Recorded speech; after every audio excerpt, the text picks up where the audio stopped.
Ali descia a água de baixo ali, ó, tinha a roda d'água e tocava um moinho, como mão de obra para os outros, porque os vizinhos traziam para moer para eles. O que acontece? O pessoal que era mais aqui do alto trazia aqui. Os outros que eram lá de baixo já levavam lá embaixo e o resto levava lá no cumbe. Você falou que lá em cima tem uma mina, cara? Tem. Na verdade que tudo nasce água no alto, que tudo nasce água. Mas desce, ela desce e forma esse córrego aí que desce. O tratamento da água vem da onde? Lá em cima, que é a caixa grande lá a primeira coleta, depois joga para as outras caixas. Desse jeito, ó. Água assim. Dentro da propriedade da Fazenda Engenho. Pessoal, agora nós estamos descendo aqui. Nós já subimos ali até na divisa ali de cerca. E agora eu estou descendo aqui, fazendo o mesmo percurso. A água vem passando aqui por baixo. Tá vendo? Então, e vai escoando aí para baixo aí, até ela chegar em encontro do Rio Itaquaraçu. Continuar essa prosa nossa aqui, Carlos Hamilton, né? Que é o que o pessoal te conhece, né? Falar Carlos aqui... Carlos ninguém conhece. Não, não é aqui não. Minas Gerais inteira, ninguém me conhece como Carlos. Eu sou extensionista da Emater, que a gente está fazendo a análise do queijo para poder garantir a segurança alimentar dos produtos produzidos na agroindústria. Né? Qual que é o seu nome todo, Carlos? É Carlos Hamilton Gonçalves. Nessa passagem que ele veio, eu vi falar que a filha dele engravidou. Naquela época não se aceitava. Ela não quis falar quem que era, porque ele queria lavar a honra dele. Nós éramos meninos, a gente vinha sempre para cá. Meu pai buscava lenha na região aqui para levar para Belo Horizonte, leitinho para fazer os doces. Minha avó, que era o carro-chefe, era doce que minha avó fazia para ele levar para vender. Bem mais de 100 anos. Porque quando minha mãe casou, ela comprou ela já usada. Ali descia a água de baixo ali, ó, tinha a roda d'água e tocava um moinho. Porque tinha muita água naquela época aqui. Hoje a água diminuiu bem. Mas mesmo assim, graças a Deus, elas ainda são abençoadas de água aqui, para nós estarmos aqui no engenho. E ali era moinho de quê, cara? Fazer fubá, fazer canjicão, milho, fazia como mão de obra para os outros, porque os vizinhos traziam para moer para eles. Então na região aqui, cara, só tinha esse moinho, então? Ou tinha mais? Não, tinha mais. Aqui tinha uns 3, que eu saiba, tinha uns 3. Não era só esse não. Mas aí o pessoal da região geralmente trazia aqui. É porque o que acontece? O pessoal que era mais aqui do alto trazia aqui. Os outros que eram lá de baixo já levavam lá embaixo e o resto levava lá no cumbe, no Ideu. Você falou que lá em cima tem uma mina, cara? Tem. Na verdade que tudo nasce água no alto, que tudo nasce água. Mas desce, ela desce e forma esse córrego aí que desce. Minha água aqui hoje é só para lavar as panelas e as formas, trem. São de tratamento dentro das caixas d'água. E essa estação de tratamento d'água vem da onde? Lá em cima, que é a caixa grande lá a primeira coleta, depois joga para as outras caixas pequenas para distribuir. Tem lá naquele alto ali, ó. Lá no alto tem lá no curral, tem aqui em cima da casa. Acho que vai ser mais fácil. Aqui eu vou moer o todo. Já morri. Água por gravidade é jeito, ó. Água assim. Essa aqui, ó, é a casa que era um moinho antigamente. Então nós vamos subir lá nessa mina, né? Então nós vamos estar passando aqui para chegar. O Carlos ele não pôde acompanhar a gente porque ele tá com problema de coluna. Então esses lugares assim que tem mais dificuldade de chegar, né? Então ele não está podendo vir e acompanhar a gente. Olha a riqueza dentro da propriedade da Fazenda Engenho. Pessoal, agora nós estamos descendo aqui, nós já subimos ali até na divisa ali de cerca, e agora eu estou descendo aqui, fazendo o mesmo percurso que eu fiz para chegar até essa lajota ali onde está descendo esse volume de água. E ficou ofegante o vídeo aí porque é uma subida bem puxada, né? Então, mas é prazeroso a gente estar chegando e mostrando toda essa riqueza, né, que tem aqui na fazenda. E essa importância, né, da gente estar preservando todo esse lugar justamente por causa disso. Inscreva no canal Vai da Roça com o Anderson Medeiros Isso vai ser muito importante para nós, para a nossa região, para a gente poder estar divulgando, né, a cultura nossa, que essa água vem passando aqui por baixo, tá vendo? Então, e vai escoando aí para baixo aí, até ela chegar em encontro do rio Itaquaraçu. Continuar essa prosa nossa aqui, Carlos Hamilton, né? Que é o que o pessoal te conhece, né? Falar Carlos aqui... Carlos ninguém conhece. Não, não é aqui não. Minas Gerais inteira, ninguém me conhece como Carlos. Conta aí um pouco da época que você trabalhou lá no Ceasa, lá, como é que foi a história do Ceasa? Eu fui pro Ceasa muito menino, né? Fui pro Ceasa, eu estava com 9 anos de idade. Foi quando fundou não, né? Quando fizeram o atoleiro lá e mandaram nós para lá. Nessa época, quem sobreviveu no Ceasa foi muito poucos. Por quê? O mercado não abrangia a distância daquela para comprar. O Ceasa era uma viagem para sair no Ceasa. Hoje não, hoje o Ceasa é dentro de Belo Horizonte, que ele ligou Contagem com Belo Horizonte e tudo. Mas há 50 anos atrás, você tira a ideia, nós chegamos no Ceasa, tinha meio MLP, que é o Mercado Livre do Produtor, e conhecido no mercado como Pedra, e 8 ou 10 lojinhas que tinha. 8 ou 10 pavilhões, aliás. Lojas não, porque cada pavilhão tinha 20 lojas, 10 de cada lado. Então são 20 lojas de cada pavilhão. E você morava em Santa Luzia? Não, morava em Belo Horizonte. Ah, você morava lá, né? Então você deslocava para o Ceasa, saindo de Belo Horizonte. De Belo Horizonte. E quem que morava aqui na fazenda? Na fazenda. Nessa época, meu avô ainda era vivo. Não, meu avô já tinha falecido. Já estava a fazenda abandonada já. Porque quando meu avô morreu, minha avó foi embora para Belo Horizonte logo depois. Uma questão até de cuidado, né, Chico? Porque ficou mais perto das filhas, né, para poder ser cuidada. Porque ficar aqui sozinha para ela não era mais difícil, né? Era bem mais difícil, porque não era fácil. Mesmo sendo todo mundo perto, família, irmã dela aqui embaixo e tudo, era mais complicado se cuidar daquela época, porque era uma viagem, tudo feito na estrada de terra. Então era uma viagem de Belo Horizonte que você não fazia com menos de 2 horas, não. E o ônibus era uma vez por dia, só de noite. Então, para ela ficou muito mais viável ela ter ido, né? Ter ido para Belo Horizonte. É o que acontece hoje, né, Carlos? Geralmente, a pessoa vai envelhecendo na roça e se os filhos não estão por perto, né? E também por uma questão até de mais facilidade para consulta médica, para poder tratar da saúde, né? Acaba tendo que deslocar para morar num lugar mais perto, né? Isso é normal, porque hoje tem um problema muito, muito sério na roça, é o desinteresse do jovem. Você vê, ó, essa fazenda aqui mesmo, praticamente ela vai acabar. A não ser que meus netos tomem amor por ela, porque se depender das minhas filhas, elas não querem nada com roça, não querem tocar nada, não querem aprender nada. Porque qual que foi o envolvimento delas com roça, né? Porque vocês moraram no grande centro, né? Belo Horizonte. Nunca teve envolvimento, a verdade é essa, né? Elas nunca foram ligadas ao meio ambiente, ao mato, né? Como diz o povo. Então, talvez seja por isso mesmo, né? Que às vezes ela não teve esse interesse, né? Pela rotina de roça, né? Para poder estar perto, né? Eu acho isso, inclusive hoje eu trabalho muito isso, que é a sucessão no campo. Como eu sou presidente aqui da Associação dos Produtores de Itaquaraçu e faço parte do Sindicato dos Produtores, a gente tenta trazer cursos para profissionalizar o povo, para o pessoal ficar dentro da roça. Porque tem muita forma de ganhar dinheiro dentro da roça, você não precisa ir para grande centro. Porque você vai para um grande centro, você tem que ganhar um salário muito bom para sobreviver. Aqui, se você ganhar um salário mais ou menos, você sobrevive igual o rei. Eu já vi até reportagem, sabe, Carlos, falando isso aí que você está me falando.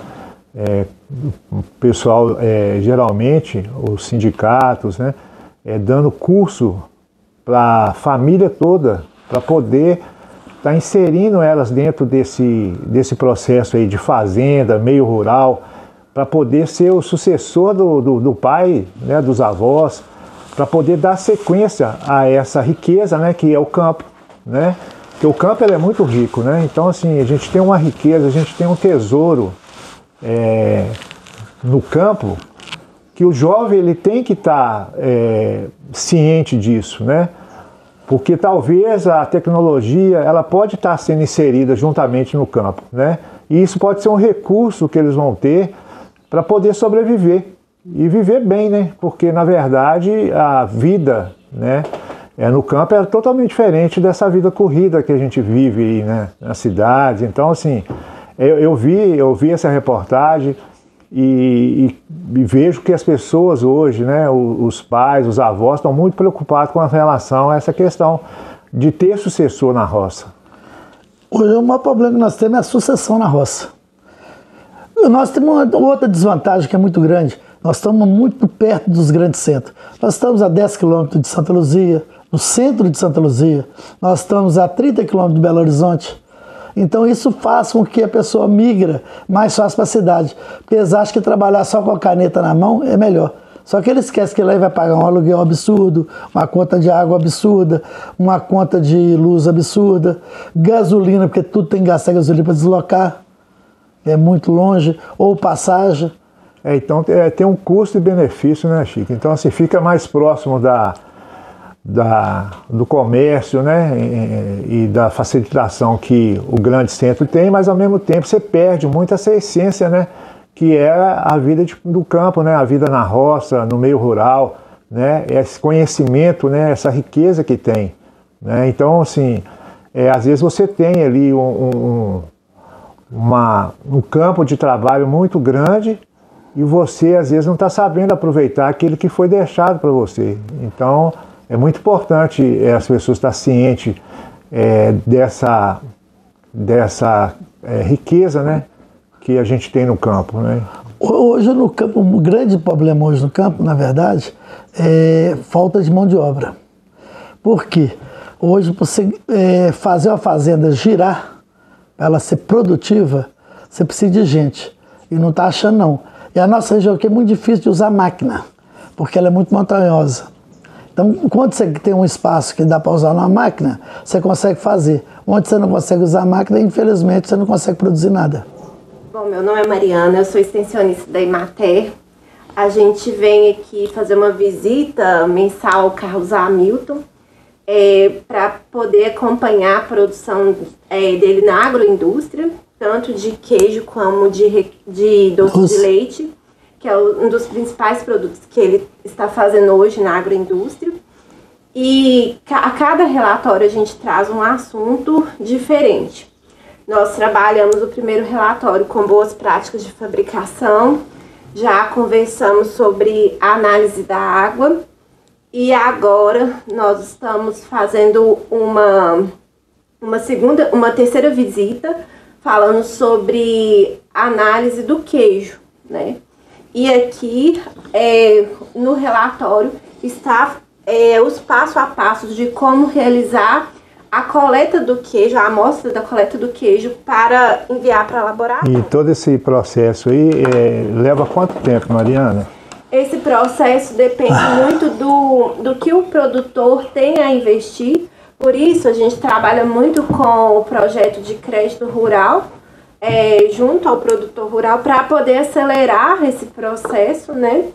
E também a questão da documentação, né? A documentação, dependendo do que o produtor tem em mãos atualmente, ela é um pouco morosa. Então, a gente vai adequando a documentação para que poder esse processo ele andar mais rápido, né? Não tem um tempo definido, há 1 mês, 2 meses, depende muito do andar da documentação e também da adequação da agroindústria.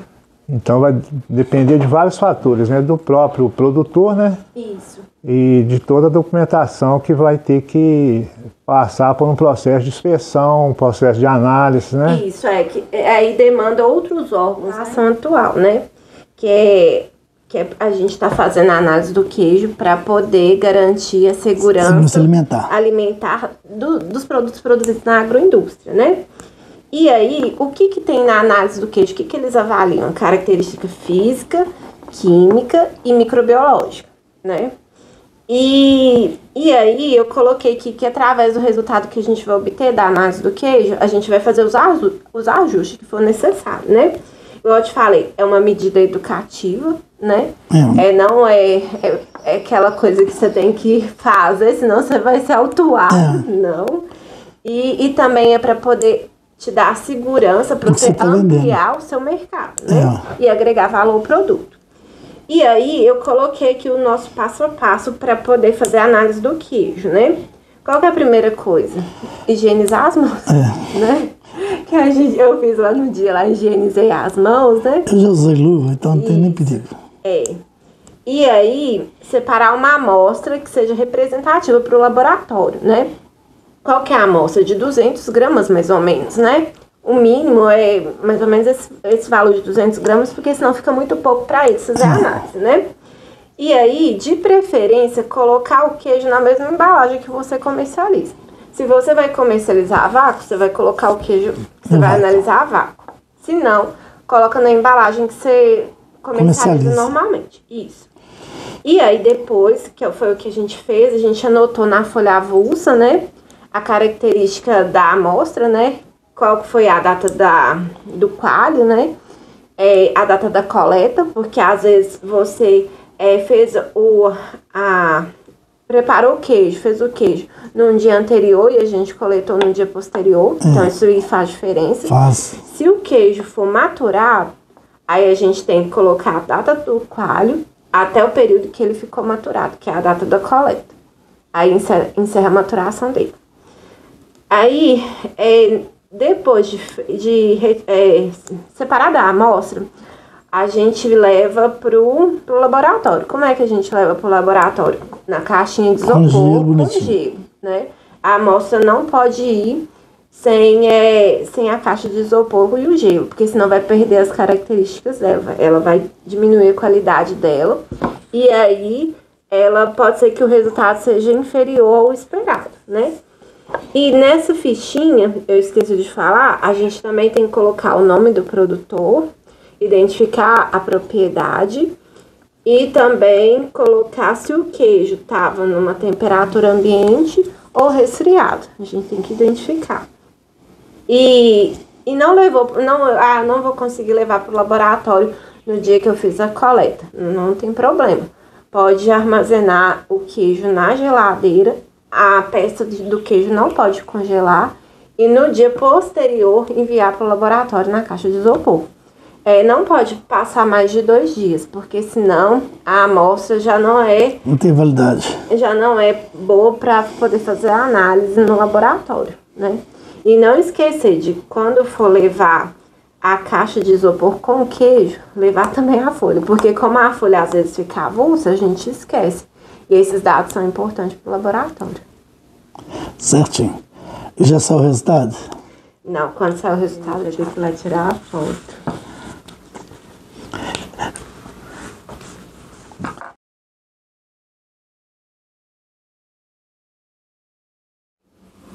Ô Carlos, qual que é o seu nome todo, Carlos? É Carlos Hamilton Gonçalves. E o nome de seus pais? Aristides Anselmo Gonçalves e Maria de Lourdes Gonçalves. Você lembra o nome dos seus bisavós, tataravós? Do meu avô, eu lembro que é Eduardo Antônio. E da minha avó Luísa. E seu bisavô? Bisavô é Joaquim Regino da Silva, conhecido como Quincota. Essa família Cota é uma família tradicional aqui em Itaquaraçu, né? Na verdade, a tradição mesmo é Silva, né? Que foi a primeira origem dessa fazenda. Então teve os antecessores aí, uma família que morou nessa fazenda aqui, era da família Silva? Não, é meu trisavô que ele era Silva, ele era português e ele era a origem da família Silva. Então primeiro foi seu trisavô que morou aqui, ele era português. Conta um pouco, você lembra alguma história dele assim, que alguém contou para você? O que eu já ouvi falar aqui, que essa fazenda, quando eles vieram para cá, ela não era nem aqui. A primeira foi feita no Chagas. Ele veio para construir o colégio do Convento de Macaúbas hoje. Nessa passagem que ele veio, eu vi falar que a filha dele engravidou, e naquela época não se aceitava. Ela não quis falar quem que era, porque ele queria lavar a honra dele. Aí ele pegou o melhor escravo que ele tinha, deu ele 12 rolos de arames, que a história conta, o escravo chamava Carumbé, e deu a filha dele para ele cuidar. E esse escravo veio e ele mandou ele cercar a Pedra da Penha, conforme que respeitasse a limitação do terreno do convento, que seria o colégio. Aí ele cercou esse terreno aqui, essa região, conhecida como Pedra da Penha. Nesse coisa surgiu a família Silva ficou aqui, e esse nosso trisavô foi embora para o Rio Grande do Sul, fez fortuna lá, mas deixou para a 6ª geração. Quando a 6ª geração foi olhar, que foi dando meu pai e nos parentes próximos dele, dos primos, tinha 4.000 e tantos herdeiros. E tá tudo invadido, então ficava inviável reaver essa herança. Ah, tá. E quando você fala assim que ele deu, né, a filha dele, né, e deu o arame para cercar, isso era uma tradição na época de você, no caso aí, né, a filha engravidou e ele, né, na época era uma novidade, né, uma coisa que não era muito aceitável. E ele deu em troca o arame para ele cercar uma área, né, da fazenda. Não é que era, não, porque na verdade não se aceitava a filha engravidar naquela época. Era questão de honra. Então, ou se matava o cara casava. Ele, para não matar ela, ele preferiu ir embora, porque ela não quis falar quem que era. Então, quando você fala que ele deu... Não, e aí ele pegou para ele ir embora, e o que ele fez? Ele pôs fogo na fazenda de lá, que foi traga as ruínas para fazer essa aqui. Tem que ter marcas de fogo por baixo dela, nos esteios que foi feito. E deixou o escravo com a filha dele, e deixou mais 6 escravos. A história que a gente ouve falar aqui na nossa região é essa. Quando você fala a fazenda de lá, é aonde que é, cara? Era aqui atrás, aqui mesmo. O Chagas é um vilarejo que você passando pelo asfalto, você vai por lá, mas passando aqui é divisa que é atrás desse morro. Nós chegamos a passar lá perto de uma fazenda, chama Fazenda Chagas. Lá a entrada da Fazenda do Chagas, que é no fundo, e ali tem alguns moradores, mas não é dessa época, desse meu trisavô, não. Mas é aquela região ali? É a região ali. Ela está aqui atrás desse morro. Só mudou o morro. Pulou, passou o Mato das Cobras, já virou aqui na pedreira para lá, já pertence ao Chagas. Então, isso é uma história que... E quem te contou essa história? Isso veio... A lenda vem contando que os moradores mais antigos, né, que foram morrendo, foram deixando a história. Aí um chega, conta uma parte, outro conta outra. A gente vai juntando. E algumas coisas nós conseguimos ver em coisas escritas, em alguns pergaminhos escritos. Então tem a história contada e tem a história escrita também. Tem alguma parte escrita. A parte do próprio a capela ali, que ela é dessa época também, que é hoje se considera a igreja mais antiga de Itaquaraçu, seria ela, porque foi a primeira a ser feita. Ô Carlos, e quando ele foi lá para o sul, você sabe da sequência disso aí? Alguém te contou? Não, ou daí já se perdeu a história? De lá se perdeu a história e veio só na 6ª geração essa herança. Veio um advogado procurando os herdeiros. Mas o advogado queria ficar mais rico que os herdeiros, porque era tanta gente, e na época ele pediu 2.000 por pessoa, era muito dinheiro. Só em 1991 ou 90. Que veio que surgiu essa história. Aí começamos a fazer, tem um processo mais ou menos de umas 1.000 páginas. Lá em casa ela guardada lá, minha mãe guardou, e os outros familiares também tiraram, mas não deu nada. Ia gastar muito mais do que tinha para receber. E sua mãe e seus pais ainda vivos, Carlos? Meu pai faleceu. Meu pai, que é a origem dessa fazenda aqui, faleceu. Minha mãe é viva, e bem viva. Ela mora em Belo Horizonte. E ela tem vontade de vir aqui, Carlos? Ela vem só passear. Ficar, nunca gostou de ficar aqui. Então ela fica mais por lá. Mais por lá. E ela está com quantos anos, Carlos? Vai fazer, ela é de 41, faz 85. 85 não, 84, né? 84 anos. E bem lustra, né, Carlos? Lustra. Como diz aquele ditado, administra a vida dela sozinho, deixa ninguém mandar nela lá. Infância, como é que foi? Se você vinha para a fazenda, como é que era? Quando nós éramos meninos, a gente vinha sempre para cá. Meu pai buscava lenha na região aqui, para levar para Belo Horizonte. Então nós vínhamos de um caminhão meu pai, meus irmãos e minha mãe, praticamente uma vez por semana nós dávamos uma viagem aqui. E nas férias a gente vinha passear com com meus avós ficar aqui. Mas eu lembro do meu avô, por exemplo, a maior lembrança que eu tenho dele, que nós sentávamos na varanda aqui, por volta de 5, 6 horas, que naquela época não tinha luz, a luz acabava, a lamparina apagava cedo, para poder dormir, porque a lida no campo aqui começava na batuta de 7 horas da manhã, ou 7 horas não, 4 horas da manhã, porque 7 horas o pessoal já estava fazendo comida para levar para a roça, para o pessoal almoçar, porque 9 horas eu já almoçava naquela época.